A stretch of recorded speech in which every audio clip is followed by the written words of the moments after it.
Hello and welcome to The Good, the Bad and the Advertising, the show where we ask, if the world were our client, what would the brief be? I'm joined by my co-host, Dino Myers-Lamptey, as well as a special guest, Lou Nylander. Lou is a digital marketing guru with over 15 years of experience. She's also a trusted advisor to the Good Loop team and a fierce advocate for supporting women in business. Thanks so much for having me. I'm really looking forward to it. All right, let's get stuck in. So today's episode, we're going to be talking about algorithmic bias, which sounds pretty meaty, but I'm going to start at the beginning. I Googled what is an algorithm, and Google told me that it is a process through which computers use historical data to make predictions about the future. So let's say, for example, you feed a computer a ton of historical data about people who left prison and then either rehabilitated or reoffended.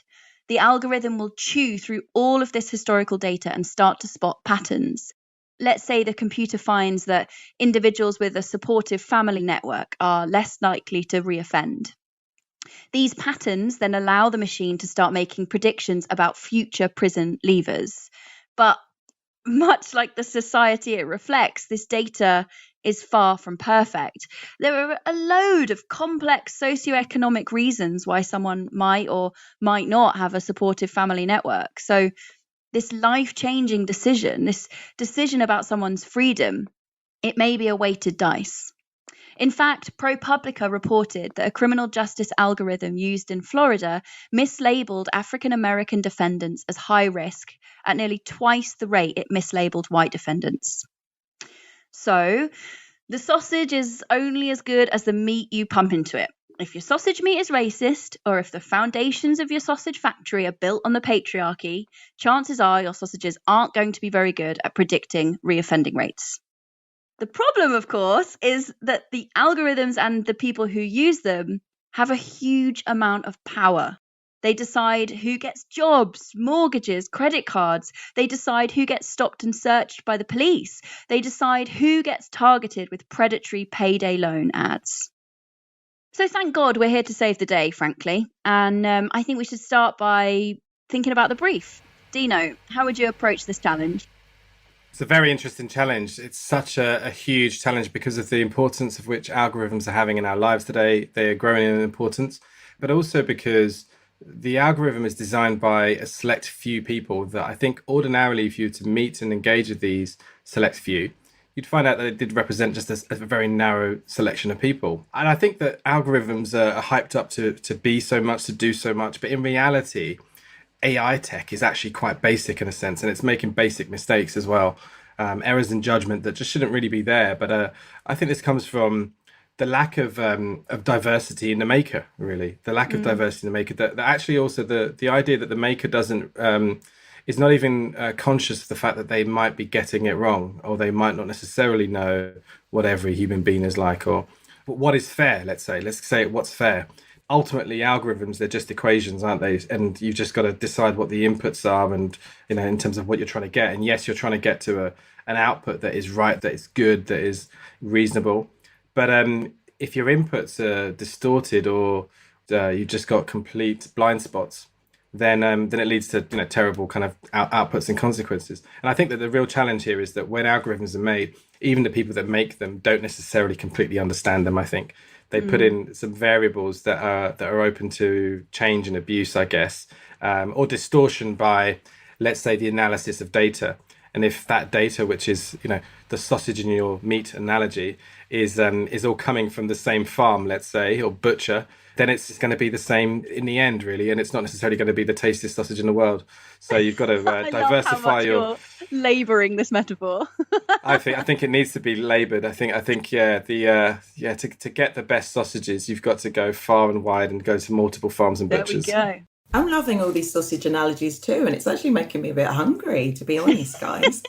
I think we both make amazing points. I think the thing for me that's really interesting about this whole sort of conundrum is the fact that the whole reason that we've sort of created these algorithms is because they're meant to be better than people. Because people are inherently biased, and some people it's unconscious, some people it is conscious.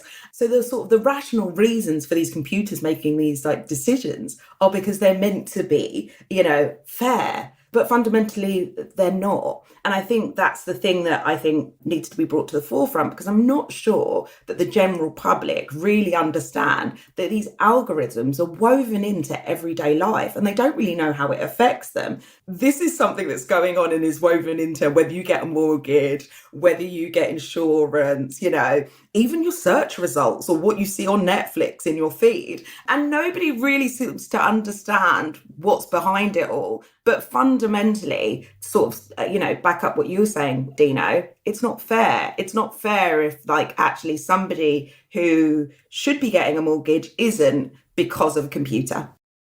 And they can't have a reasonable explanation as to why they've not got the mortgage, right? Like, to your point, Dino, we're building these systems and we don't even understand the decision-making processes because they're teaching themselves. So there's no ability to go back on a decision and look at the logical steps that led to the conclusion. It's a complete black box, which is entirely unfair. There's a great example of it going wrong, which was a very high profile with Steve Wozniak, who was one of the founders of Apple. When Apple invented their credit system, credit card or whatever, Apple Pay thing, he applied for credit and got 10 times the amount that his wife was granted. But yet they had the exact same financial status in terms of they share bank accounts, everything, and they have the same income. So it just shows that that was the proof in hand that actually it was biasing towards in favor of men against women, which is really kind of quite worrying, really, when one of the original founders of a company finds out that his own company has basically not got it, does not understand fairness, and is distorting it in such a way. Baked sexism into their own credit score system. I was sort of looking at where bias in data comes from and thinking about, when we're considering this brief, what are the origins of it? And it seems to me that there's two sources of bias that we might want to address in this brief or think about. The first is where an algorithm is fed an unrepresentative or an unequal data set. So, you have facial recognition training, which is fed primarily white male faces and then isn't able to recognize faces that don't fit that particular set of characteristics. And then the second type of bias is where the data is accurate, but it's reflecting a broken society, which is the slightly more worrying one, perhaps. An example of this is the Amazon recruitment tool, where an algorithm looked at Amazon's recruitment in the past and then chewed through a load of CVs and basically got rid of all the women, because the algorithm rightly came to the conclusion that Amazon doesn't hire many women, so could produce the correct answer based on the inherent bias within our society. So thinking about which of those we want to address, or whether it's both of them and it's more of an awareness and education piece, might be a helpful way to think about where we want to focus this brief. Yeah, I think they're inextricably linked, actually, Amy. I don't think you can address one without addressing the other. So, because I think you have to go back to the historical data, because the data is what this algorithm's making the decisions about. However, if you don't change the representation or actually critique this data, so go through it and make sure that it makes sense. So I definitely think there's a link between the two, and any type of campaign kind of needs to focus on both areas. For me, what I find quite interesting about this is, we're talking about decisions and how it can be unfair, but actually some of the things actually just affect your day-to-day life.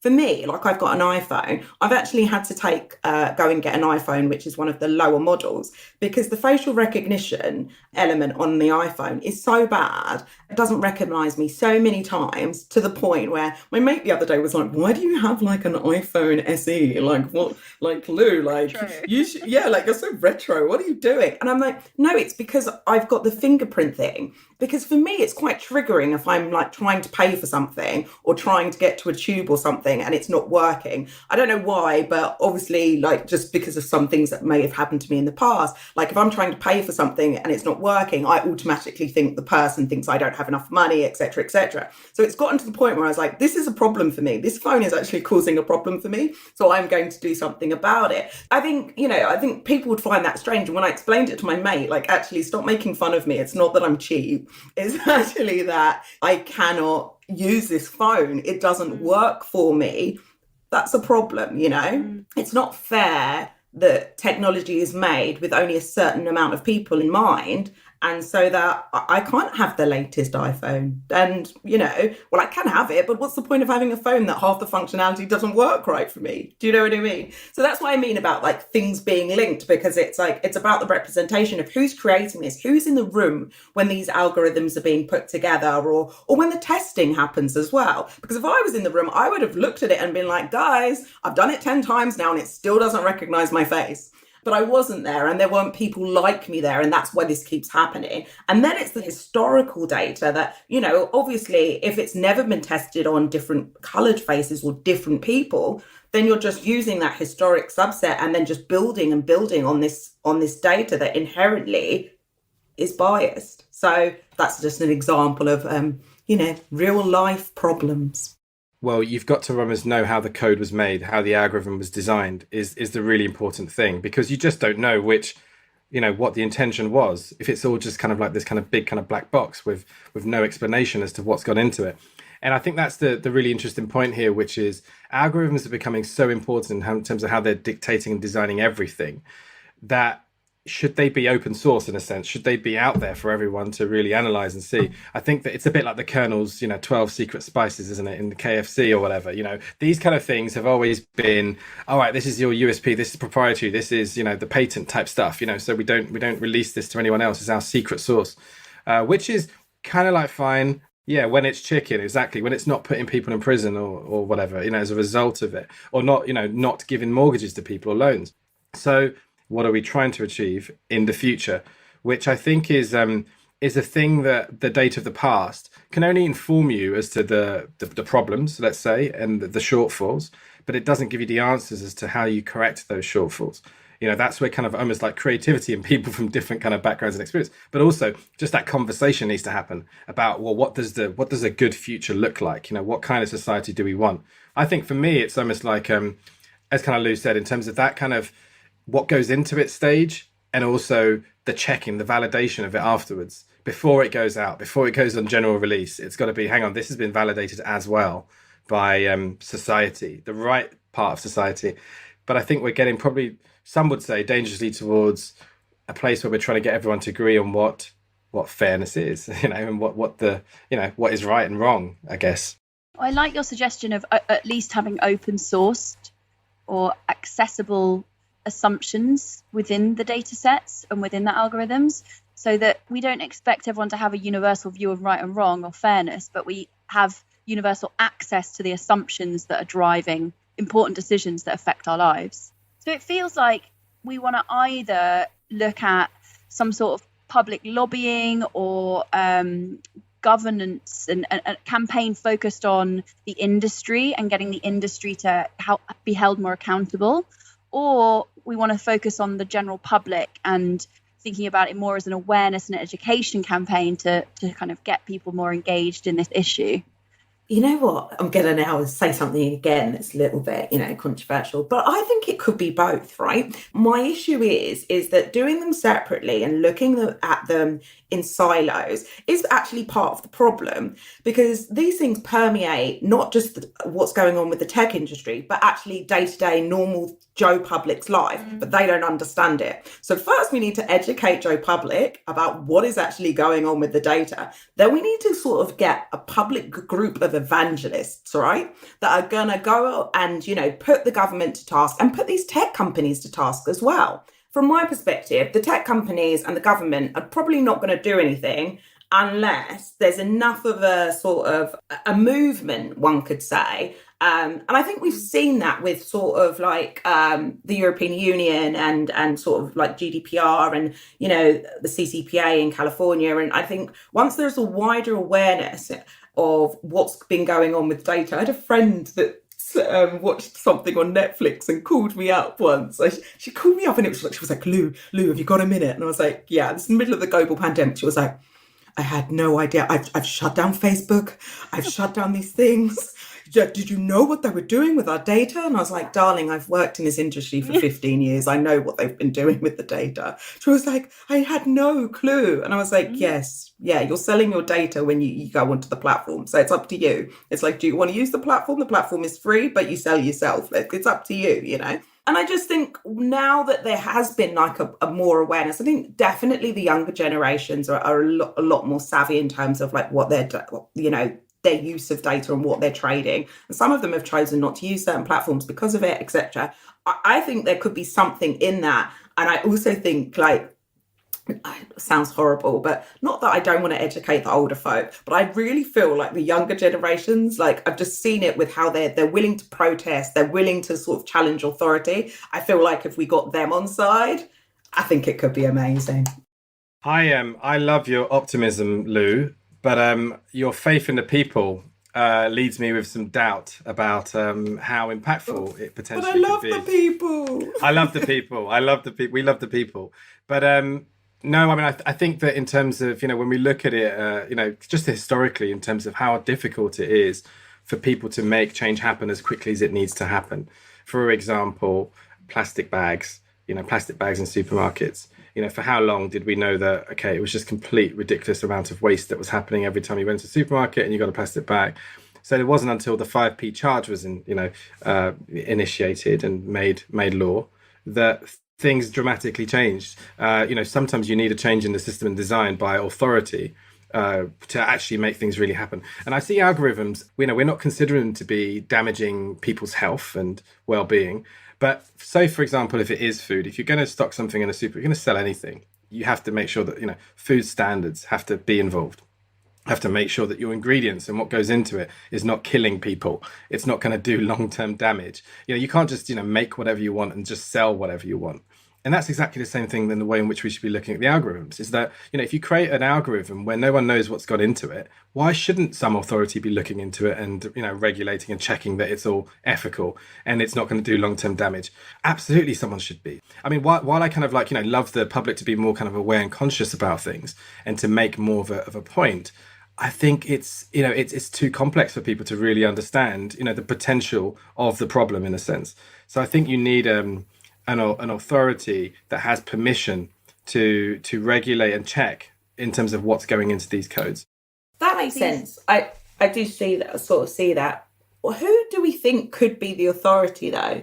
That's where I think it becomes quite problematic. So I do think the GDPR parallel is a pretty poignant one in terms of, Lou, as you mentioned, it was triggered by a tipping point where the public realised credit card data is leaking, we're getting stalked around the internet, enough's enough. So we have to reach that tipping point. And unfortunately, in the case of GDPR, it required, hundreds of thousands of people having their credit cards leaked onto the internet. The other thing, I was looking at GDPR as a sort of inspiration point to prepare for this podcast. The first time it was mentioned in the European Union was 2011. It took so long to move through the European Parliament. So that's the other barrier that we're going to have to address here, is like, this is not a short-term game. And having public support behind this lobbying is the only thing that's going to keep momentum. Yeah, so I think that we need to look at places like Experian and credit scores and what's happening there. And I think the evolution of what's happening there in terms of what these companies are doing is they're giving you a lot more insight into what your score is, but also what you can do to improve your score or why it's falling short of where you might want it to be.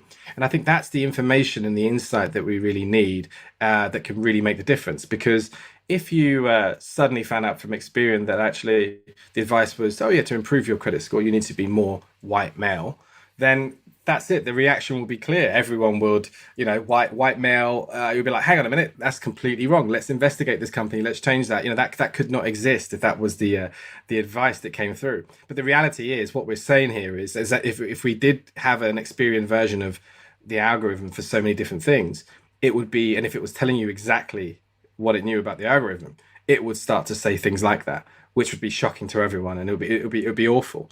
So I think we need to try and almost get that in place for so many different algorithms. All right, so I think we've defined the problem pretty well. There are definitely a couple of areas we want to focus on, be it public awareness or legislation, and then also thinking about how we can get more diverse people into the building of and the testing of the algorithms that we're using. So there's a lot to achieve, but let's dive into some solutions. First, we're going to have a think about what we would do if we had zero budget.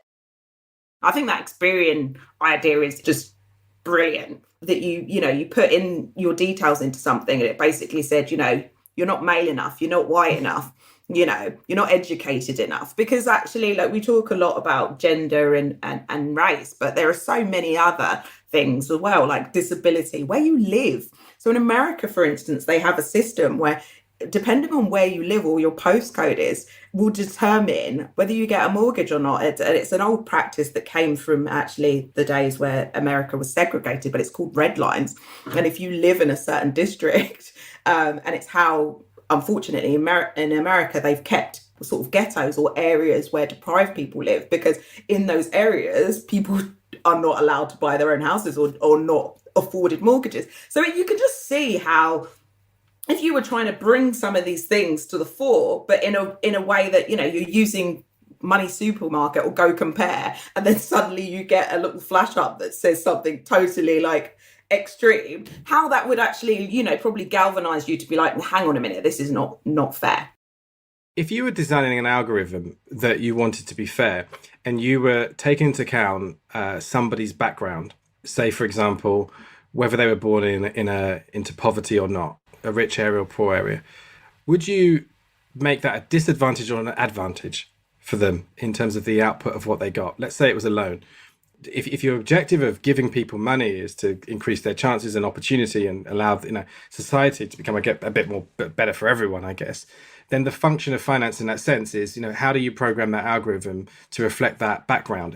And I think in terms of, when we get older, when we get to, 18, 25, 35, whatever it is, and we start to apply for these things, there's more data into the equation, isn't there? There's more data about your background, what you've done, your education, etc. But if you strip it right back, and let's just say, for example, 5-year-old kids could apply for loans and things, or you could set up life in that way, then actually it's interesting to think about, well, what is the weighting then of their where they came from at that point in time? Because are you deliberately saying that actually if you were just born in a bad place, then that's it, you're screwed, you literally cannot get finance? Or you're saying actually, because you're born in a bad place, we're going to give you more because you need more to catch up, because it wasn't your fault that you were born in this bad place, and actually if we don't do it now, you're going to be lost to society forever. So we need to correct it now, otherwise it's going to be a problem. I think it's really interesting when you look at it quite starkly like that, in an abstract way, and go, are we actually trying to give people who haven't had an opportunity, an advantage to get even, for it to be a fair level playing field, or are we actually just trying to keep them where they are? It's almost like using the same tools but baking in an ethical principle, so that rather than using an algorithm to decide the person most likely to pay back the loan, you use the algorithm to decide the person who's going to gain the most from the loan. Same exactly text, different conclusion. That's it. Yeah, I think that's such a great way of looking at it. Unfortunately, but with wearing this realistic hat, I just don't think that would be a possibility. But I would love it to be, because I think from my perspective, like, so much is about opportunity. There's a documentary on Netflix about it, and it's like nature or nurture, and like in terms of people that have been taken away from their families and then had different sort of upbringings and what that's meant, and they were all triplets and twins, so they all looked the same. There was no other, but it's actually it's a really interesting sort of analysis. However, it all sort of stems on how our finance system is sort of like functioning, and unfortunately, wrongly or rightly, they give credit to people in order to sort of start them down this road of being dependent and having this relationship. It's unfortunate they actually want people to not, in some cases, not be able to pay things back and stuff like that. And that's a tricky situation. But I would love it if there were algorithms that could actually right those wrongs and actually give people affordable payments that they can pay back. So it's like, actually, we can't give you that amount because we can see that you'll end up defaulting in 2 years, but we'll give you this amount, and then why don't you come back to us in 18 months if you've paid it back, and we might be able to give you the rest, or something like that. One of the other things that I've just kind of like thought about, which could be, I think, quite interesting, is what if we use kind of blockchain and NFT technology to credit the algorithm and who makes the algorithm, the parts of the algorithm. So one of the kind of the brilliant things about this kind of madness that is NFT is that it is a record, a digital record of something, and it stays there. So for things like royalties and rights and stuff like that, that's where it gets exciting in terms of, this kind of digital record of actually it was created by this person, it's been used X amount of times, it's gone around the world, this kind of track of, this ledger of everything. Yeah. And what if the code actually, we were trying to make celebrities out of the code makers that make the code that is solving some of these issues and these problems. So, this idea of like protecting your IP and, and having this kind of algorithm that's secret. Well, it's I guess it's probably not so much of a problem if that if someone uses your code, you still get credit for it. Or if someone steals this little part, you still get payment for it.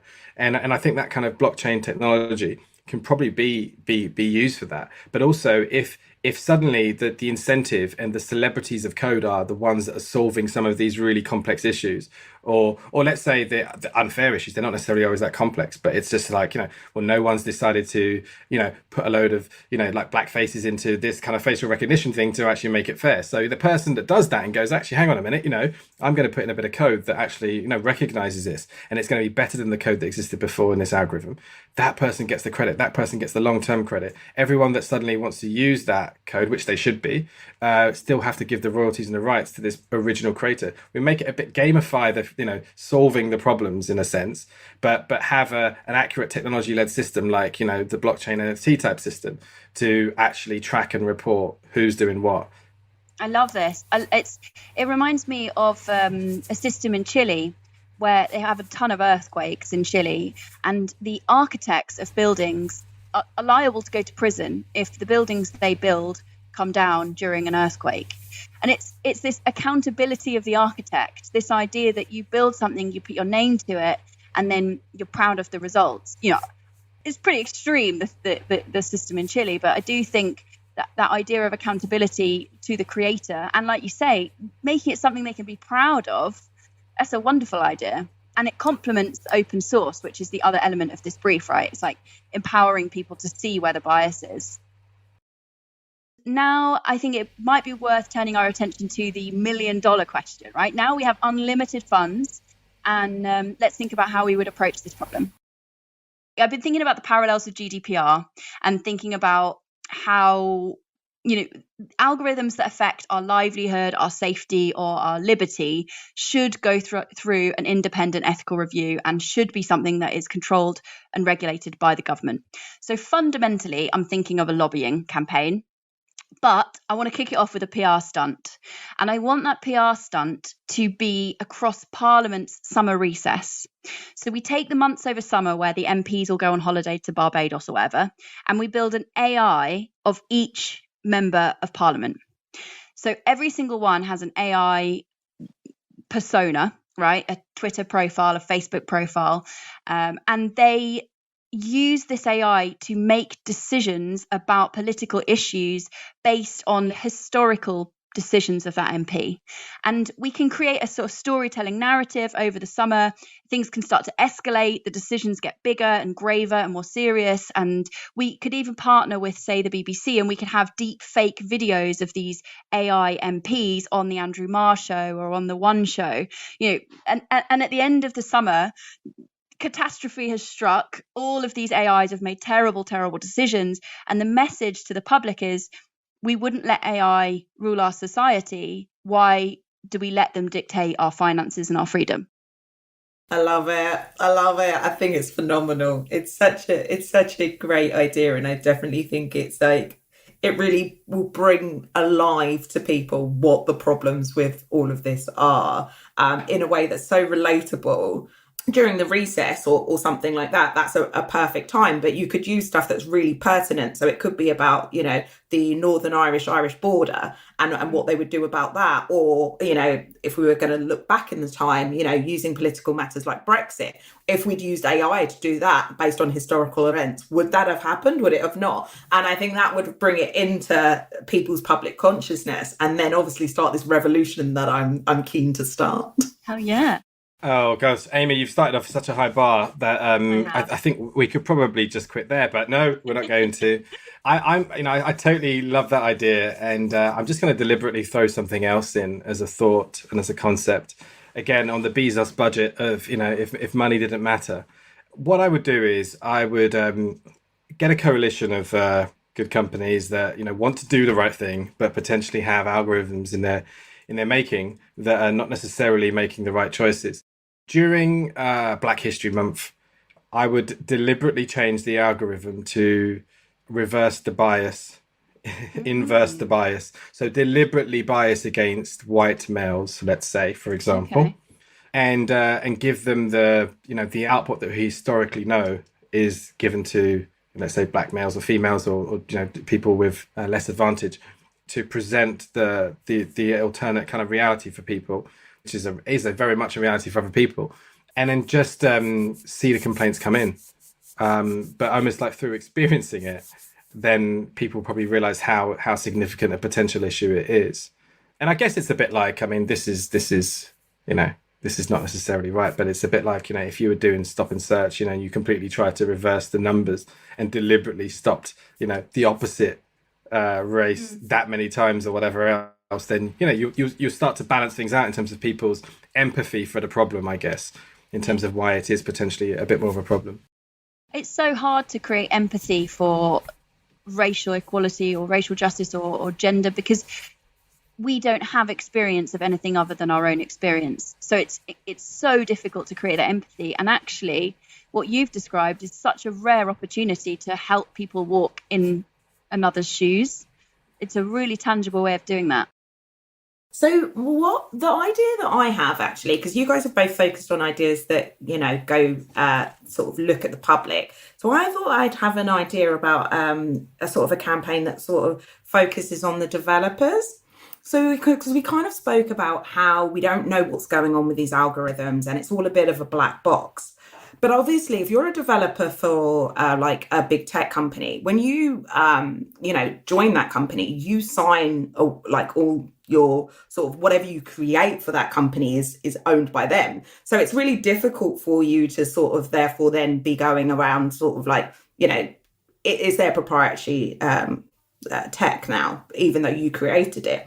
But what if we created more of like a whistleblower platform that we funded, right? And we had sort of an area where people could go to anonymously and basically call out the bias, right? And they can be like, I work for blah, blah, blah. In this system, this piece of code does X. I flagged it with my boss, but nobody said anything about it. This is what it does, rah, rah, rah. They kind of uncover the script, but it's all covert and it's all sort of anonymous, right? So that we can then, and I don't know what we do with this information from all these whistleblowers, right? We need to try and work out what we do with it. But I was just thinking, because my issue is that there's so much of this that's under the radar in the black box. So we need to uncover the black box. But we need to do that from actually speaking to the developers, working with the ones that actually care about this stuff and do want to make change, and sort of uncovering what is going on, and then working out what we do with that and whether that forms some type of like a bigger campaign, or it involves some type of, I don't know why I feel like I want to do some type of vigilante movement. I've gotten very sort of like militant with what I'm doing here, which is not very me. I'm a lover, not a fighter. But yeah, that's my idea. It's not really that formed out, but it's some way of uncovering the code and having some type of tech platform that is anonymous and can tell you what the issues with certain algorithms of big companies and big corps are, and then we need to lobby them once we find that out, type thing. Have you been hanging out in the Ecuadorian embassy with your friend Edward Snowden? I wish. I'd love to be a fly on the wall over there. This is such a great idea. Mobilize the people within the system that want to change it from within. Yeah, like just start I've got this thing about a revolution. I feel like there needs to be an algorithm revolution, and it needs to come in multiple forms. So we have to think about all the audiences that might be affected and then galvanize them all in their own sort of lanes, I suppose, but all funneling up to this overarching sort of goal of like fairness. Like it just should be fair. But it's sad because the world's not, but it should be. Well, I feel like some of our ideas today have helped right some of those wrongs, maybe. Or at least it's got me pumped up and fired up and ready to go. I think this is such a complex issue, but it feels a little bit more tangible having talked it over with you guys for the last 40 minutes or so. And I hope our audience feels the same. I mean, if you're listening in and you're screaming at your phone saying there's an idea that we haven't thought of, then please get in touch, please join in. Or indeed, if there's an issue that you think we could address next week, then let us know. We'll put all the LinkedIn profiles of Dino, myself and Lou in the show notes so you can connect with us and keep chatting. Thank you so much for listening. Dino, Lou, thank you for joining today. And we'll wrap it up there. Thank you, Amy. Thanks, Amy.